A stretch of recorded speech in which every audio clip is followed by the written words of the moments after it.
था, जैसे ही कोई बोलता था मेरे को, या आज भी अगर बोलता है कि ये नहीं हो सकता या तू ये नहीं कर सकता, तो मैं ना चुप रहता हूं, ना उनसे लड़ता हूं। मैं सिर्फ एक वर्ड में उनसे एक सिंपल सा क्वेश्चन पूछता हूं, एक वर्ड में, क्यों? क्यों नहीं कर सकता? क्यों नहीं हो सकता? और जैसे ही मैं ये करता हूं उसके बाद बहुत मजा आता है। आप कभी करके देखना, बहुत मजा आएगा। 90% लोग ऐसे मिलेंगे आपको जिनके पास में इस क्यों का जवाब ही नहीं होगा, जवाब ही नहीं होगा। नहीं, वो सोच में पड़ जाते हैं। जैसे मैं पूछता ना क्यों, हाँ क्या, क्यों, ये कैसा सवाल है?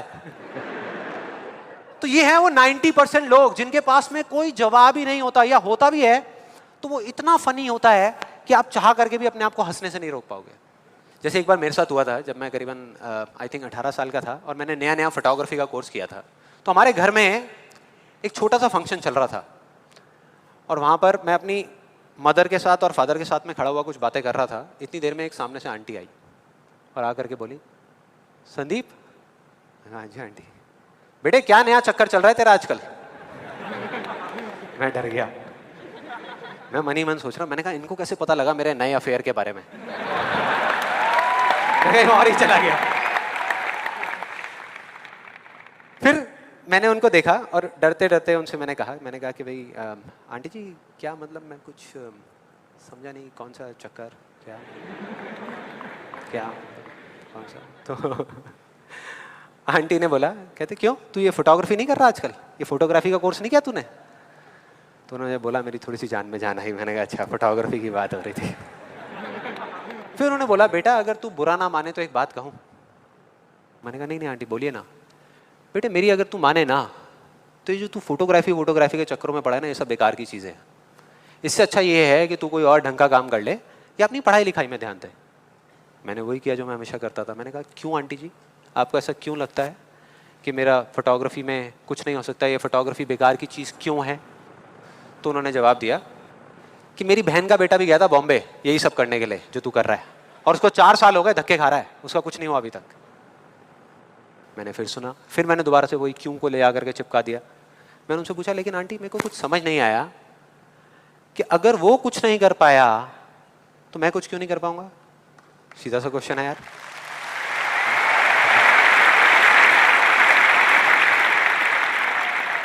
वो थोड़ी सी इरिटेट हो गई, लेकिन उसके बाद जो उन्होंने बोला, उस दिन मेरा कम से कम 10 किलो खून बढ़ गया होगा हंसते हंसते। उन्होंने गुस्से से मेरे से पूछा, कहते तेरे कितने % आए थे 12th में?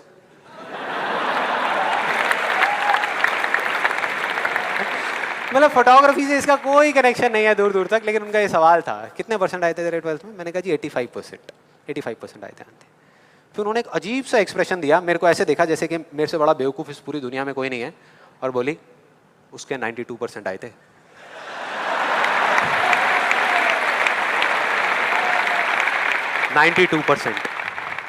अब बोल। मैं कहा अब क्या बोलूं? अब बोलने को आपने छोड़ा क्या है? क्या कोई है जो ऐसी बातों को सीरियसली ले सकता है? नो। यस और नो? नो, ले ही नहीं सकते। अब बचे 10% लोग जिनके पास में जवाब होता है, एक जेन्युइन वजह होती है। मतलब वो आपको सिर्फ ये नहीं बोलते कि आप नहीं कर सकते, वो आपको बताते हैं कि वो ऐसा क्यों बोल रहे हैं।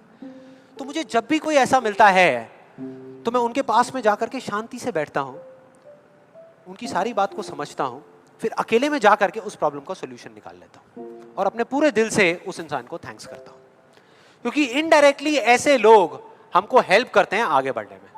लेकिन इसका मतलब ये नहीं है कि उन 10% लोगों की बातों को मैं ज्यादा सीरियसली लेता हूं, या अगर मेरे को उसका जवाब नहीं मिलता तो मैं रुक जाता हूं। क्योंकि जवाब नहीं है इसका मतलब ये नहीं कि हम चलना बंद करते हैं।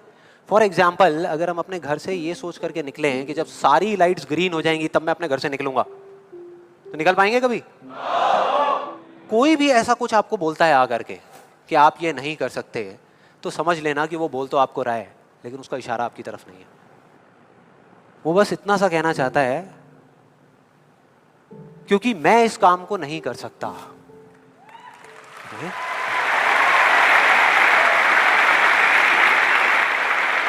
वो बस इतना सा कहना चाहता है क्योंकि मैं इस काम को नहीं कर सकता या मुझे नहीं पता कि इस काम को कैसे करना है, इसलिए मुझे लगता है कि इस पूरी दुनिया में कोई भी नहीं कर सकता।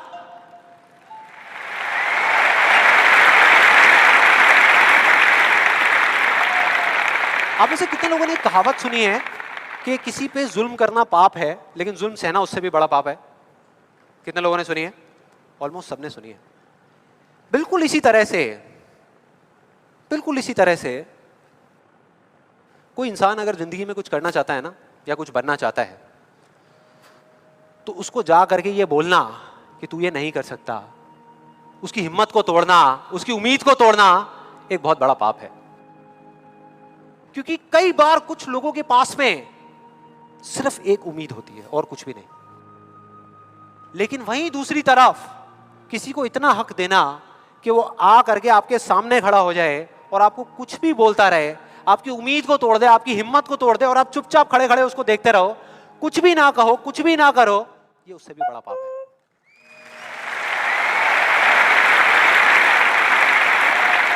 मतलब सिंपल है, ना हमें चुप रहना है ना किसी से लड़ना है, सिर्फ सवाल करना है क्यों, और फिर देखो उनके कैसे पत्ते खुलते हैं, फिर मजा आएगा। और जिस दिन आप लोगों को भी मेरी तरह ये बात समझ आ जाएगी ना, उस दिन आपके ऊपर ऐसी बातों का असर होना बंद हो जाएगा। मतलब कि उस दिन ये जो पहली दीवार है जिसकी मैंने बात करी थी वो अपने आप ही टूट जाएगी। उसके बाद इस पूरी दुनिया में किसी में दम नहीं होगा कि वो आपको आगे बढ़ने से रोक सके, सिवाय एक इंसान के, सिवाय एक इंसान के। कोई बताएगा कौन है वो? आप खुद। एग्जैक्टली, आप खुद। और यही है वो दूसरी दीवार, यही है वो दूसरी दीवार जो पहली वाली से कई गुना बड़ी है, कई गुना बड़ी है। आज से बहुत साल पहले मैंने कहानी सुनी थी जिसका एक बहुत बड़ा इंपैक्ट हुआ था मेरी लाइफ पे। ये कहानी है एक ऑफिस की और उसके एम्प्लॉइज की। एक बार एक ऑफिस में जितने भी एम्प्लॉइज सुबह सुबह जब ऑफिस आते हैं अपने अपने कैबिन में, तो उनकी डेस्क के ऊपर एक लेटर पड़ा होता है, एक लेटर रखा हुआ होता है, और उस लेटर में लिखा था कि वो इंसान, इस कंपनी का वो एम्प्लॉय जिसकी वजह से आपकी प्रमोशन नहीं हो रही थी या जिसकी वजह से आप आगे नहीं बढ़ पा रहे थे, उसकी डेथ हो गई, वो मर गया है। और अब अगर आप आखिरी बार उस एम्प्लॉय की शक्ल देखना चाहते हैं तो ये एड्रेस है, यहां पर अगले 1 घंटे में पहुंच जाइए। जैसे ही उस एड्रेस पे गए तो वहां पर एक कॉफिन पड़ा हुआ था। कॉफिन होता है, उसको जब लोगों ने दूर से देखा तो एक तरफ तो सबको दुख हो रहा था, बुरा लग रहा था कि यार ये नहीं होना चाहिए था, और दूसरी तरफ से उनको थोड़ी बहुत खुशी भी हो रही थी कि चलो अच्छा है, मेरी रास्ते का जो सबसे बड़ा पत्थर था वो हट गया। लेकिन फिर एक एक करके जैसे ही वो लोग उस कॉफिन के पास गए और जा करके उन्होंने उस एम्प्लॉय की शक्ल देखी उस कॉफिन के अंदर, तो उन्हें खुद पे शर्म आने लगी, क्योंकि उस कॉफिन में कोई नहीं था, सिर्फ एक शीशा था, एक मिरर था जिसमें उनकी खुद की शक्ल दिख रही थी। मैंने इमीडिएटली अपने हाथ ऐसे रखे ताकि मेरे चश्मे पे पानी ना आए और जा करके सीधा एक शेड के नीचे चला गया। उसके कुछ सेकंड्स के अंदर अंदर उस शेड के नीचे और भी बहुत सारे लोग इकट्ठे हो गए। लोग तरह तरह की बातें कर रहे थे, मैं अपने आसपास में सुन रहा था।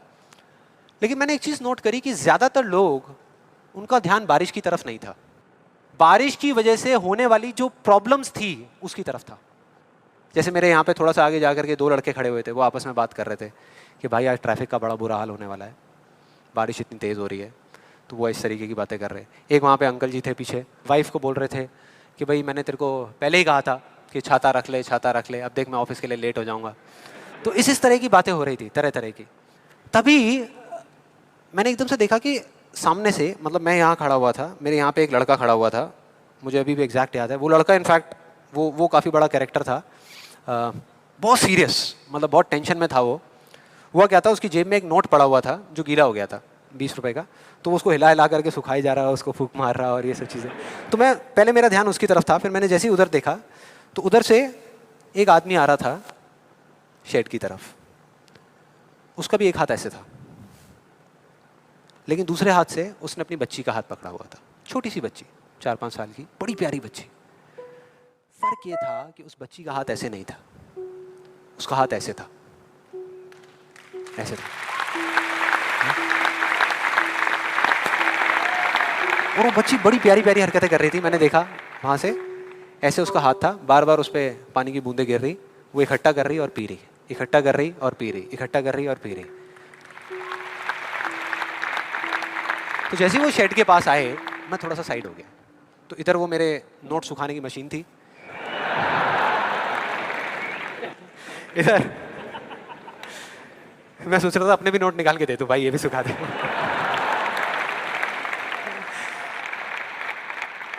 इधर वो बच्ची खड़ी हुई थी, वो छोटी सी प्यारी सी, और मेरा फिर पूरा ध्यान उस बच्ची की तरफ ही था, इतनी इतनी प्यारी बच्ची। और इधर उसके पापा अपने मोबाइल पे कुछ काम कर रहे थे। वो बच्ची को अभी भी चैन नहीं आया, शेड के नीचे आ गई, लेकिन अभी भी बार बार अपना हाथ बाहर निकाल के, एक हाथ से पापा को पकड़ा हुआ डर रही, दूसरे हाथ से ऐसे बाहर निकाल के बार बार पानी भर रही और पी रही। कभी पानी भर रही अपने मुंह पे फेंक रही। फिर थोड़ी देर बाद पता नहीं उसके मन में क्या आया, उसने अपने पापा से पूछा कि पापा ये बारिश रोज क्यों नहीं होती।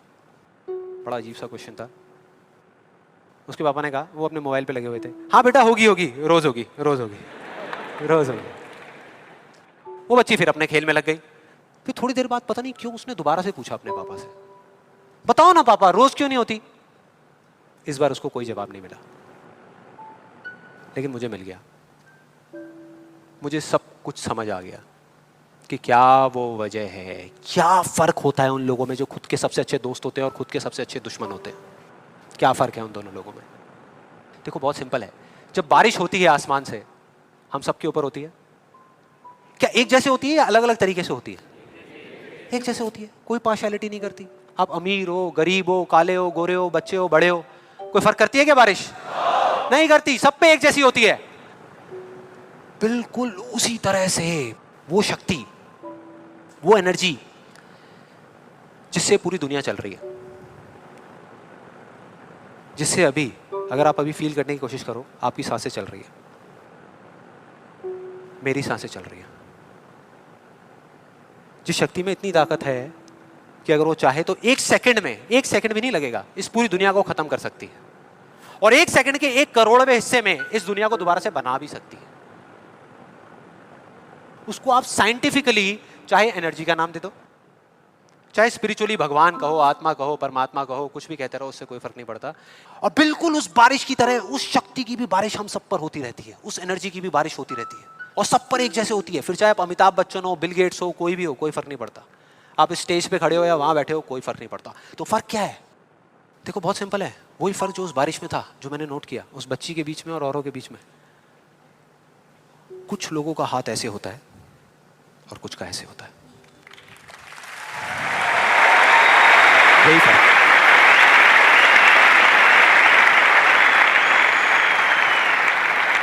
जिनका ऐसे होता है वो बारिश उन पर होती तो है, लेकिन छू करके बह जाती है, चली जाती है, उनके अंदर तक नहीं जा पाती, अपना काम नहीं कर पाती।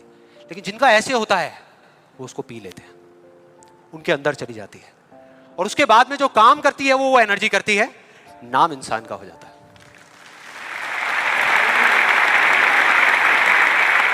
नाम हो जाता है कि वो कर रहा है, वो कर रहा है, वो कर रहा है। अरे कौन कर रहा है, वही एनर्जी पीछे से काम कर रही है।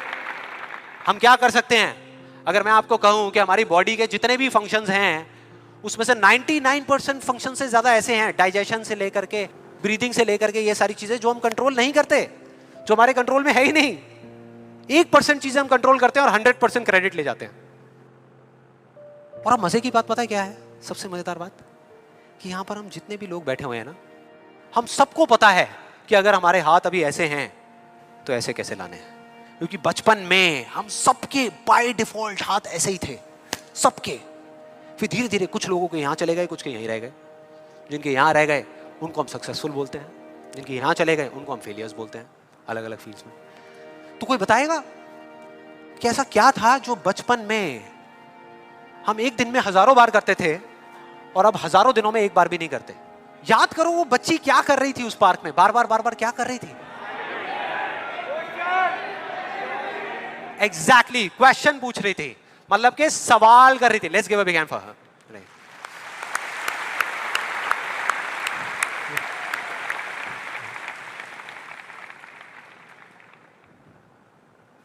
सवाल, ऐसा क्यों होता है, हम ऐसा क्यों करते हैं, बताओ ना पापा, हम ऐसा क्यों करते हैं। कोई जवाब नहीं मिला, हमने सवाल पूछने बंद कर दिया। आज हमारे पास में टाइम ही नहीं है कि एक दिन में कुछ सेकंड्स के लिए रुक करके हम अपने आप से पूछें कि भाई जो मैं कर रहा हूं वो कर क्यों रहा हूं। पता ही नहीं है, ध्यान ही नहीं है उस तरफ। और जब तक उस तरफ ध्यान नहीं होगा कुछ नहीं होगा। और सिर्फ उस पर विश्वास मत करो जो मैं बोल रहा हूं, हिस्ट्री को उठा करके देख लो। कोई भी इंसान किसी भी फील्ड में अगर सक्सेसफुल हुआ है तो उसमें और बाकी लोगों में क्या फर्क था? क्या वो दूसरों से ज्यादा इंटेलिजेंट था? क्या उनके पास दूसरों से ज्यादा जवाब होते हैं? यस और नो? नो। उनके पास में दूसरों से ज्यादा अच्छे सवाल होते हैं। हर चीज में एक ही सवाल कि अगर ये दुनिया ऐसी है तो ऐसी क्यों है, और क्यों मैं इस दुनिया को बदल नहीं सकता? अगर पूरी दुनिया मुझे ये कहती है, मेरे घर वाले मुझे कहते हैं कि मेरी तो किस्मत ही खराब है, मेरी हाथ की लकीरों में ही कमी है, तो क्यों मैं अपनी हाथ की लकीरों को नहीं बदल सकता? हर चीज में एक ही सवाल।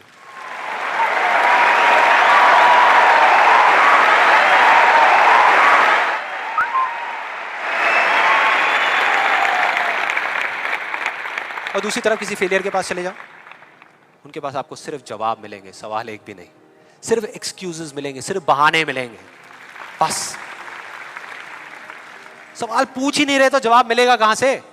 कहां से मिलेगा? मिल ही नहीं सकता। तो मैं क्या कह रहा हूं कि लाइफ में आप जो कुछ भी कर रहे हो, जो भी, उससे कोई फर्क नहीं पड़ता, लेकिन अगर आपके पास में इस क्यों का बिल्कुल क्लियर जवाब है तो उस काम को आप पूरे विश्वास के साथ कर रहे हो। और अगर इस क्यों का जवाब ही नहीं है तो आप सिर्फ उस काम को अंधविश्वास पे कर रहे हो, जो आज नहीं तो कल टूटेगा ही टूटेगा। फॉर एग्जाम्पल, मैं आपको एक रियल लाइफ एग्जाम्पल से बताता हूं। क्या कभी आप लोगों के साथ ऐसा कुछ हुआ है कि घर में कोई बड़ा सा फंक्शन चल रहा हो, जैसे किसी की शादी हो रही हो, और वहां पे कोई रिलेटिव बीमार हो गया? हुआ है? कितने लोगों के साथ हुआ है ऐसा? हुआ है। तो ऐसे में क्या होता है? क्या होता है? जैसे ही एक किसी की तबीयत खराब होती है तो बाकी लोग क्या करते हैं? डॉक्टर बन जाते हैं, अपनी अपनी राय देते हैं आकर के। मेरी फैमिली में भी एग्जैक्टली बिल्कुल ऐसा ही हुआ था। मेरी एक कजिन सिस्टर की शादी थी और मेरे एक अंकल आए हुए थे अब्रॉड से। उनकी तबीयत खराब हो गई, उनको बुखार हो गया, और जैसे ही एक एक करके सब लोगों को पता लगा तो सब लोग आए और आ करके अपने अपने आइडियाज देने लगे। एक आंटी जी आई, काढ़ा बना करके, अपना अदरक का, तुलसी का, शहद का वो काढ़ा बना करके, बेटा ये पी लो, 2 घंटे में ठीक हो जाओगे, बुखार अभी उतर जाएगा, बहुत पुराना नुस्खा है। उसके बाद में एक अंकल आए, बड़े फनी, वो आ करके उन्होंने ऐसे उनके सर पे हाथ रखा, गर्म हो रहे हैं। फिर उन्होंने कहा कुछ नहीं है, इनको ठंडी बर्फ़ की पट्टियाँ कर दो, अभी सारा बुखार उतर जाएगा। ऐसे सब तरह तरह के लोग आ रहे थे, तरह तरह के, और अपने अपने आइडियाज़ दे रहे थे। सबको पूरा विश्वास था कि ये करने से वो ठीक हो जाएंगे, उनका बुखार उतर जाएगा। लेकिन इसका बिल्कुल उल्टा हुआ। अगले दिन सुबह उनका बुखार कम होने की बजाय और बढ़ गया, तेज हो गया। और अब ऐसे में बड़ा मजा आता है कि जो लोग जितना ज्यादा कॉन्फिडेंट थे ना अपने नुस्खे को लेकर के, वो उतना ही पीछे हट गए। उनका जवाब था कि भाई मैं तो कल ही कह रही थी कि डॉक्टर को बुला लो, किसी ने मेरी सुनी नहीं। हाँ? डॉक्टर आया, वहाँ पे आ करके उसने पूरा चेकअप किया, कुछ टेस्ट बताए, शाम तक रिपोर्ट्स आई और पता लगा कि उनको मलेरिया था। डॉक्टर को जैसे ही पता लगा उसने कुछ दवाई दी और अगले कुछ दिनों में वो बिल्कुल ठीक हो गए। तो क्या फर्क था डॉक्टर में और बाकी लोगों में? डॉक्टर ने कुछ भी करने से पहले, मतलब कि अपना इलाज शुरू करने से पहले, कोई भी नुस्खा बताने से पहले ये पता लगाया कि उनको बुखार क्यों हुआ, और बाकी किसी ने ये पता लगाना जरूरी ही नहीं समझा कि उनको बुखार हुआ क्यों। डॉक्टर को पता था कि उस बीमारी का कॉज क्या है, उसकी जड़ क्या है, उसकी वजह क्या है, और इस वजह से उसको पूरा विश्वास था कि मैं ये दवाई दूंगा और वो ठीक हो जाएंगे। बाकी सब जो कह रहे थे कि हमको विश्वास है, उनको सिर्फ अंधविश्वास था कि वो ठीक हो जाएंगे, वो विश्वास नहीं था।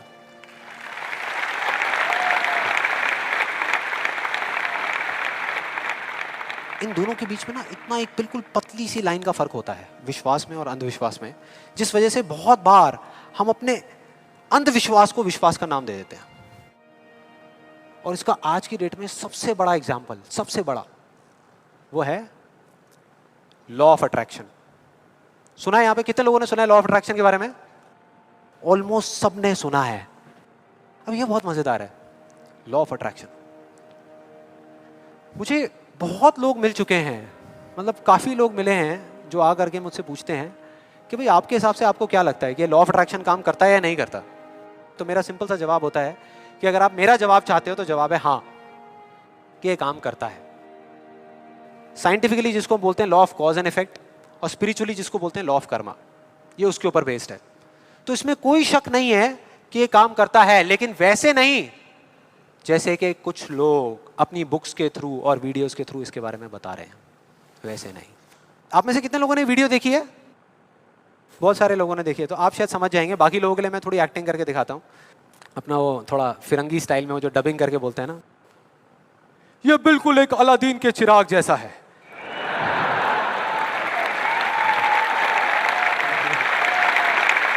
बिल्कुल ऐसा लगता है किसी चमत्कारी बाबा की बात हो रही है, कि वो आशीर्वाद रखेंगे और काम हो जाएगा 1 सेकंड में। बिल्कुल ऐसा लग रहा है सुनने में। ये बिल्कुल एक अलादीन के चिराग जैसा है, आपको सिर्फ हुक्म देना है कि आप क्या चाहते हैं। आपको बंगला चाहिए, आपको गाड़ी चाहिए, आपको पैसा चाहिए, आपको सिर्फ बताना है कि आपको क्या चाहिए, फिर देखिए क्या होगा। ये प्रकृति आपके सुर से सुर मिलाएगी, ताल से ताल मिलाएगी।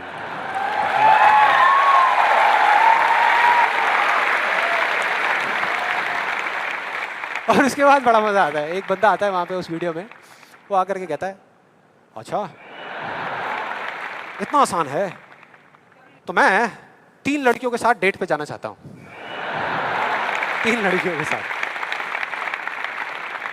और उसको बोलते हैं, उसको जवाब मिलता है उस लॉ ऑफ अट्रैक्शन वाले लोगों से, आपको कुछ भी नहीं करना, आपको सिर्फ एक पेंटिंग बनानी है।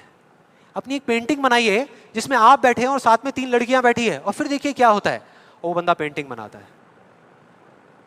उसके कुछ दिन बाद किसी चमत्कार की वजह से वो लड़का एक पार्क में बैठा होता है, उसके आसपास में 3 लड़कियां बैठी होती हैं, और उसमें से एक लड़की उसको अंगूर खिला रही होती है। भाई क्या है ये? क्या है ये? अगर मजाक नहीं है तो आप में से कितने लोगों ने ये ट्राई किया? मैं लॉ ऑफ अट्रैक्शन की बात कर रहा हूं, 3 लड़कियों के साथ डेट पे जाने की बात नहीं कर रहा। ऐसे पता नहीं कितने एग्जाम्पल्स हैं उस बुक में, उस वीडियोस में।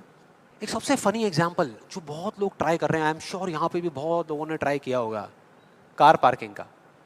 उसमें एक आदमी बोलता है, मैं जब अपने घर से निकलता हूँ तो मैं सोचता हूँ कि वो गाड़ी की जो पार्किंग है वो मेरे लिए खाली पड़ी होगी, और मैं जैसे ही जाता हूँ वो पार्किंग मेरे लिए खाली पड़ी होती है, और मैं जा करके अपनी गाड़ी लगा देता हूँ। क्या कमाल है यार।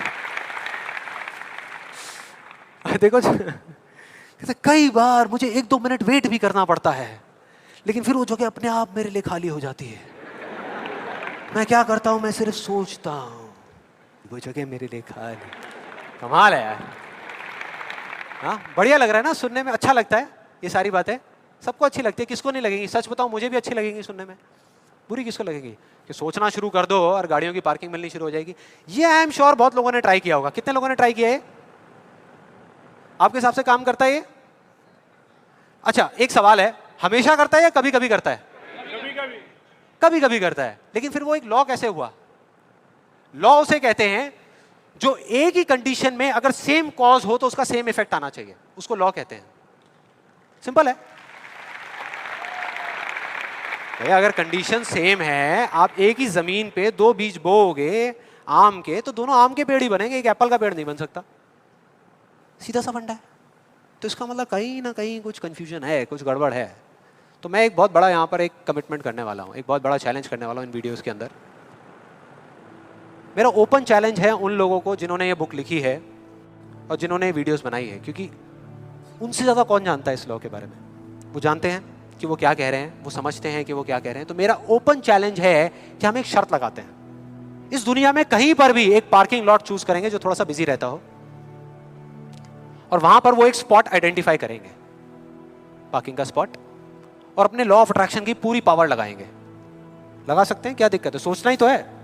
सोचते रहेंगे, फील करते रहेंगे, मेरे को ये जगह मिलेगी मिलेगी मिलेगी। करो। जिस दिन उनको वो जगह मिल गई, मेरा एक कमिटमेंट है और मैं ये ओपन चैलेंज कर रहा हूं, उनको मैं 1 लाख रुपए दूंगा। और जिस दिन नहीं मिली, उन्हें मुझे सिर्फ 10,000 रुपए देने हैं, सिर्फ 10,000 रुपए। मतलब 1 का 10, कुछ लोगों का दिमाग चलना शुरू हो गया, अबे ये बढ़िया यार, मैं जा रहा हूँ, मैं आ रहा हूँ इस चैलेंज के लिए। कितने लोगों को लगता है कि वो आएंगे, इस चैलेंज को एक्सेप्ट करेंगे? कितने लोगों को लगता है नहीं आएंगे? वो नहीं आएंगे, वो आ ही नहीं सकते, क्योंकि उन्हें भी पता है कि सच क्या है और झूठ क्या है। वो सब अच्छे तरीके से इस बात को जानते हैं, क्योंकि मैं जिस लॉ के बेसिस पे बात कर रहा हूं, मैं कोई थियोरेटिकल कॉन्सेप्चुअल बात नहीं कर रहा, मैं बात कर रहा हूं लॉ ऑफ प्रोबेबिलिटी के बेस पे, जिसके बेस पे इस दुनिया के सारे कैसीनोस चल रहे हैं। एक बिजी पार्किंग है 100 गाड़ियों की, उनको उस स्पॉट पे पार्किंग मिलने की प्रोबेबिलिटी क्या है? 1:100 एग्जैक्टली, 1%। उनको नहीं मिलने की क्या है? 99:100। मतलब यहां पर एक बहुत बड़ा मैसेज है, जरूरी नहीं है जो बातें सुनने में अच्छी लग रही हैं वो एक्चुअल में अच्छी हो। यहां किसी ने बैंक लोन लिया हुआ है? किसी ने कोई बैंक लोन लिया हुआ है? हाँ, तो जो आपने बैंक लोन लिया हुआ है, आपकी मंथली EMI जाती होंगी बैंक को, इंस्टॉलमेंट जाती होंगी, जाती हैं? तो अब मैं आपको 2 ऑप्शंस देने वाला हूं, 2 ऑप्शंस, आप बताना आपको सुनने में कौन सा ऑप्शन ज्यादा अच्छा लग रहा है। पहला ऑप्शन कि आप जो काम कर रहे हो उसको पूरा दिल से करो, दिन रात करो, खूब काम करके जो आप पैसा कमाते हो उससे वो इंस्टॉलमेंट्स पे कर दो। दूसरा ऑप्शन है कि आपको ये सोचना है कि बैंक अपना जो लोन है वो माफ कर देगा और अपना पैसा वापस मांगना बंद कर देगा, और रातों रात कहीं से आपके कोई दूर के अंकल आपको 25-25 हजार रुपए महीने के चेक भेजना शुरू कर देंगे। कौन सा ऑप्शन ज्यादा अच्छा लग रहा है सुनने में, पहला या दूसरा? दूसरा। यही वजह है, इसी वजह से ये सब हो रहा है। वो जो झूठ बोल रहे हैं ना, उनकी कोई गलती नहीं है, वो वही बोल रहे हैं जो लोग सुनना चाहते हैं, और वो नहीं जो सच है, क्योंकि सच बहुत कम लोग सुनना चाहते हैं। इस वजह से सारी चीजें हो रही हैं।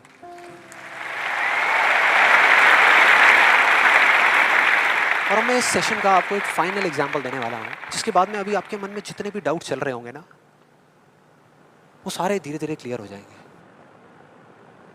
ये एग्जांपल है 2 लड़कों का, 2 लड़कों का जिनकी एज है 18 साल, और दोनों का एक ही डिजायर है कि मेरे को एक BMW गाड़ी चाहिए। दोनों का यही है, और अगले 10 साल के अंदर अंदर चाहिए, बस तरीका थोड़ा सा अलग अलग है। जो पहला लड़का है उसने क्या किया, अपना एक गोल सेट किया। उसने एक अपनी डायरी में लिख दिया, पोस्टर्स ला करके उस गाड़ी के अपने घर में लगा दिए जगह जगह पर, 24 घंटे उस गाड़ी के बारे में सोचने लग गया कि ये गाड़ी मुझे चाहिए चाहिए चाहिए। रोज रात को बैठ करके फील करता कि मेरे को गाड़ी मिल गई है, आवाजें निकालता, जू जू जू ये वो, और करते करते ब्रेक मार रहा है, ये कर रहा है वो कर रहा है। एक्चुअल में नहीं मिली है, इमेजिन कर रहा है, फील करने की कोशिश कर रहा है, उस गाड़ी को एक्सपीरियंस करने की कोशिश कर रहा है, क्योंकि ऐसा बहुत बुक्स में लिखा हुआ है। लॉ ऑफ अट्रैक्शन में भी यही बताया गया है। यस और नो? अब इसको करने से क्या हो रहा था, पहले उसकी सिर्फ एक विश थी, एक चाह थी कि हाँ मेरे को ये गाड़ी मिल जाए, नहीं भी मिले तो कोई फर्क नहीं पड़ता, लेकिन अब उसका वो बर्निंग डिजायर बन गया। अब उसको गाड़ी हर हालत में चाहिए ही चाहिए अगले 10 साल में। अब आप में से कुछ लोग सोच रहे हो, आप में से कितने लोगों ने मेरा इल्यूजन टू रियलिटी वाला सेशन देखा है? आप सोच रहे हो यार आपने इल्यूजन टू रियलिटी में भी तो यही बात करी है, और आप खुद ही उसके अगेंस्ट बोल रहे हो। लग रहा है कुछ लोगों को, लग रहा है ऐसा लग रहा है। देखो मैंने क्या कहा था आपको अभी थोड़ी देर पहले, कि विश्वास और अंधविश्वास में सिर्फ एक पतली सी लाइन का फर्क होता है, इधर कुछ और इधर कुछ और। अगर आप ध्यान से मेरी जितनी भी वीडियोस देखोगे, आज तक मैंने जो कुछ भी कहा उसको देखोगे, तो मैंने किस चीज के बारे में बात करी है? किसी चीज को हासिल करने के बारे में, गाड़ियों के बारे में, पैसे के बारे में, बंगले के बारे में, या किसी काम पे फोकस करने के बारे में? काम पे फोकस करने के बारे में, चीज के बारे में नहीं। मतलब इस टेक्निक में कोई कमी नहीं है, इस टेक्निक को यूज जो लोग कर रहे हैं 90% वो गलत तरीके से कर रहे हैं, जिस वजह से प्रॉब्लम्स क्रिएट हो रही है। अब दूसरे लड़के की बात करते हैं, उसमें और इसमें क्या फर्क था। दूसरा जो लड़का था उसका भी डिजायर था कि मुझे ये गाड़ी चाहिए, बस एक छोटा सा फर्क था, उसने एक सवाल पूछ लिया अपने आप से। उसने एक सवाल पूछ लिया अपने आप से कि मुझे ये गाड़ी क्यों चाहिए, क्यों चाहिए। अब ये काम ना बड़ा बोरिंग लगता है सुनने में कि यार क्यों चाहिए, ये सोचने की क्या जरूरत है, सीधा गाड़ी लो ना, शॉर्टकट फटाफट। लेकिन नहीं, उसने ऐसा नहीं किया, उसने गलती नहीं करी। उसने पूछ लिया। और जब हम सवाल पूछते हैं तो क्या होता है? जवाब मिलता है, जवाब मिलता है। और उसको मिल गया। जवाब ये था कि मैं ये गाड़ी इसलिए चाहता हूं क्योंकि मैं अपने फ्रेंड्स को, अपने रिलेटिव्स को, इस पूरी दुनिया को ये प्रूव करना चाहता हूं कि मैं भी सक्सेसफुल हो सकता हूं।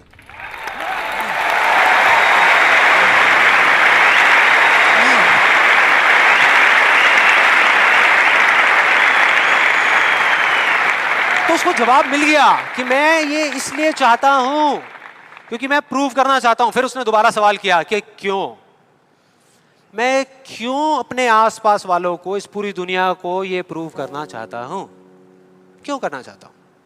और फिर उसको एक जवाब मिला, क्योंकि मेरे आसपास में जितने भी लोग हैं वो सब यही कर रहे हैं। उसने एक आखिरी सवाल पूछा और जब उसका जवाब मिला ना तो वो हिल गया, उसके सारे फंडे क्लियर हो गए। वो सवाल था कि सब ऐसा क्यों कर रहे हैं? और उसको जवाब मिला, सब ऐसा इसलिए कर रहे हैं क्योंकि सब ऐसा ही कर रहे हैं। बस।